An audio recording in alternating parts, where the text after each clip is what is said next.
Je me suis particulièrement intéressée à ce sujet pour améliorer la chance de survie des enfants. À moyen terme, la détection de cette protéine nous permettrait effectivement de pouvoir prédire. Et ça, c'est extrêmement important, de pouvoir anticiper, par exemple, la rechute d'un patient.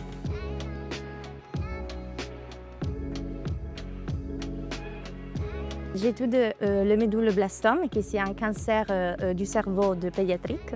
Et en particulier, j'étudie le rôle d'une protéine qui est très exprimée dans ce type de méduloblastome. Ça faisait à peu près 10 ans que c'était connu que cette protéine était associée effectivement avec un mauvais pronostic. Et ce que Valentina a pu mettre en évidence, c'est que lorsque l'on enlève cette protéine, les cellules s'arrêtent.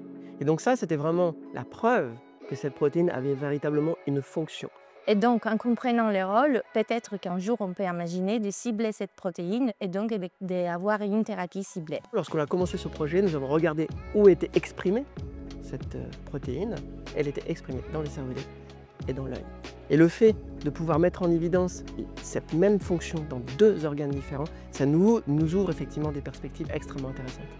Et comme je suis au moment la seule qui travaille sur ces sujets, ce sera dommage effectivement de lasser le sujet comme ça. Et donc pour moi, c'était très important. Sans le financement de la 4e année de Valentina par la Ligue contre le cancer, le projet effectivement se serait arrêté. Je pense qu'on est capable véritablement d'aller vers un espoir pour un futur traitement dans quelques années.